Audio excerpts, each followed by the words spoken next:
할렐루야, 찬양 받으실 주님이 우리와 함께 하십니다. 오늘 말씀은 마태복음 27장 11절에서 26절입니다.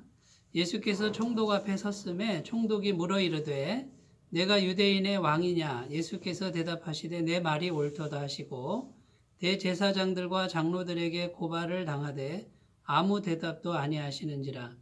이에 빌라도가 이르되 그들이 너를 쳐서 얼마나 많은 것으로 증언하는지 듣지 못하느냐 하되 한마디도 대답하지 아니하시니 총독이 크게 놀라워하더라.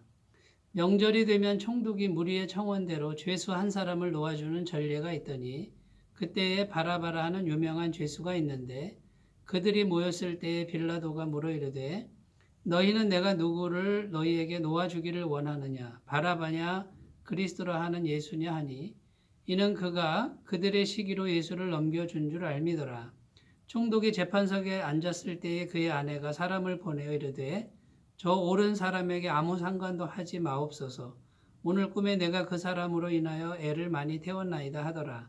대제사장들과 장로들이 무리를 권하여 바라바를 달라 하게 하고 예수를 죽이자 하게 하였더니 총독이 대답하여 이르되 둘 중에 누구를 너희에게 놓아 주기를 원하느냐? 이르되 바라바로소이다.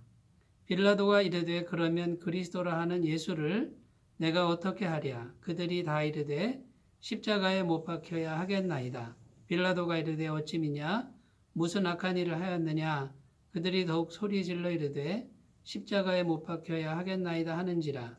빌라도가 아무 성과도 없이 도리어 밀란이 나려는 것을 보고 물을 가져다가 무리 앞에서 손을 씻으며 이르되 이 사람의 피에 대하여 나는 무죄하니 너희가 당하라. 백성이 다 대답하여 이르되 그 피를 우리와 우리 자손에게 돌릴지어다 하거늘 이에 바라바는 그들에게 놓아주고 예수는 채찍질하고 십자가에 못 박히게 넘겨주니라. 아멘.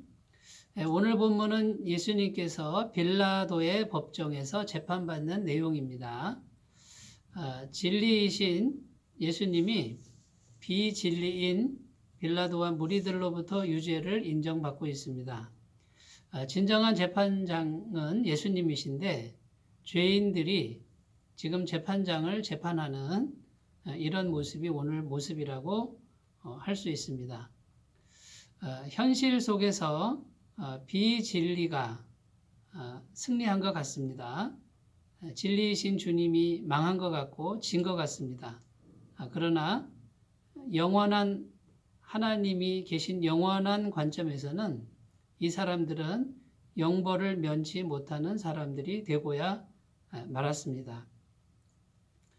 그리고 현실적으로 이 사람들은 엄청난 고통과 저주를 당하고 맙니다.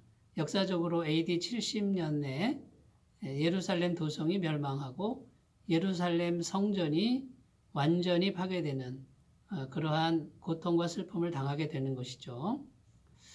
우리가 오늘 말씀을 통해서 살펴보아야 될 것은 이런 것입니다. 먼저 재판에 관한 내용입니다. 오늘 말씀 11절에 보면 예수께서 총독 앞에 섰음에 이렇게 기록합니다. 여기 보면 총독 앞에 예수께서 섰으니 같은 말 같은데 누가 먼저 나옵니까? 예수님이 먼저 나오죠. 예수께서 총독 앞에 섰음에 이렇게 기록합니다. 결국은 총독이 위에 있는 것이 아니고 예수님이 영원하신 재판장이라는 것이죠. 영원하신 재판장이 총독 빌라도 앞에 섰다 이 말입니다. 현실적으로는 총독 빌라도가 높은 자리에 있는 것 같습니다만 진정한 재판장은 예수님이라는 것이죠. 그러니까 이 세상 모든 사람들은 사실 영원한 재판장이신 예수님 앞에 서 있는 것과 같습니다. 그 영원하신 재판장 앞에서 세상 재판장인 빌라도가 재판을 하는 것이죠. 그리고 내가 유대인의 왕이냐 이렇게 묻습니다. 사랑하는 여러분, 우리가 이 세상에서 크고 높은 자리에 있을 수 있고 또 낮은 자리에 있을 수 있습니다만 우리 모두는 다 영원하신 재판장 예수님 앞에 서 있다라고 하는 진리입니다. 그래서 우리는 언제든지 이 현실 속에서 살아가지만 언제든지 하나님이 계신 영원한 세계를 바라보고 또 하나님이 계신 세계 속에서 누가 재판장인지를 우리가 바르게 판단하고 이 세상을 살아간다 그러면 우리가 높은 자리에 올라갔을 때는 더 겸손해지고 또 낮은 자리에 있을 때는 의로운 재판장이신 주님께 기도하는 삶이 될 줄로 믿습니다. 그 예수님은 진리의 모습에만, 진리의 질문에만 대답합니다. 내가 유대인의 왕이냐 했을 때 그때만 대답하시고 또 거짓 증인 앞에서는 한마디도 대답지 않습니다. 거짓은 아예 상대를 안 해주는 것이죠. 이것이 영원하신 재판장의 모습입니다. 우리도 이 세상에 살아갈 때 진리에만 예라고 하고 아멘이라고 하고 또 거짓에는 반응을 하지 않는 이런 지혜가 우리에게 있어야 될 줄로 믿습니다. 주님은 오늘 말씀을 통해서 우리에게 물으십니다. 우리가 살아가는 매일매일 순간에 영원한 재판장이신 예수님 앞에 서 있는 그런 의식을 하고 살아가느냐라고 묻는 이 질문에 오늘도 곰곰이 생각해 보시는 귀한 날이 되시기를 바라겠습니다. 오늘 말씀에 보면 등장인물들이 많이 나오는데 영원하신 재판장 앞에서 영벌을 면치 못하는 그런 부류들이 나옵니다. 첫 번째는 대제사장과 장로들입니다. 이 사람들은 예수님이 죄가 없는 걸 알고 있습니다. 거룩한 선지자인 것도 알고 있습니다만 왜 예수님을 죽이려 했을까요? 왜 진리를 죽이려 했을까요? 자기 기득권을 지키려고 하고 그 다음에요. 군중들이 예수님을 너무 많이 따르니까 시기와 질투의 마음이 있었기에 그 예수님이 진리이든 뭐든 죽이고야 말겠다라고 한 것이죠. 두 번째 영벌을 면치 못하는 사람은 군중들입니다. 이 군중들은 왜 예수님을 십자가에 못 박으라고 했습니까? 우리에게 현실적인 빵과 평안을 주지 않는다면 차라리 강도 바라바가 더 낫다라고 말했던 이 군중들은 당장 현실적인 빵, 현실적인 문제에 급급했던 그래서 영원한 하나님과 죄의 문제를 보지 못했던 그런 사람들은 여지없이 구원을 받지 못하고 영벌에 들어갔다라는 것이죠. 세 번째 인물은 빌라도입니다. 이 빌라도는 예수님이 죄가 없음을 알면서도 자기 자리를 지키기 위해서 발버둥 쳤던 인물이죠.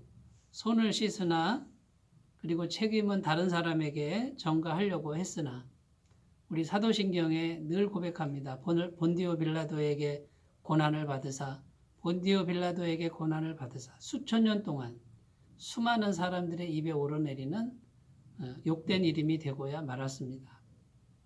사랑하는 여러분, 진리이신 주님, 그 진리를 우리가 지킨다고 하는 것은 이렇게 세상 속에서 비진리가 진리를 죽이려고 하는 이런 세상 속에 사는 것과 같습니다. 진리이신 주님께서 비진리가 득세하는 세상에서 현실적으로 죽임을 당하는 이런 현실 속에 우리가 살고 있지만 우리가 진리이신 주님만을 따라간다 그러면 우리에게는 영생이 있고 또 영원한 나라가 우리에게 반드시 있을 줄로 믿습니다. 주님께서 오늘 우리에게 또 질문하고 있습니다. 너는 영생을 받을 자이냐 영벌을 받을 자이냐 이렇게 묻는 주님의 음성을 깊이 생각하시면서 오늘 진리에만 반응하시는 그런 날들이 되시기 바라겠습니다. 기도합니다. 하나님 아버지, 진리이신 주님, 그 진리로 재판하시는 영원한 재판장이신 주님이 세상 법정 앞에서 재판을 받으십니다. 세상 법정은 진리를 죽이라고 합니다. 그러나 우리는 진리를 따라가는 사람들 되게 하시고 진리의 편에 서서 진리와 함께 동행하는 사람들 되도록 도와주옵소서. 예수님의 이름으로 기도드립니다. 아멘. 오늘도 주님의 사랑 가운데 평안하시기 바라겠습니다. 감사합니다.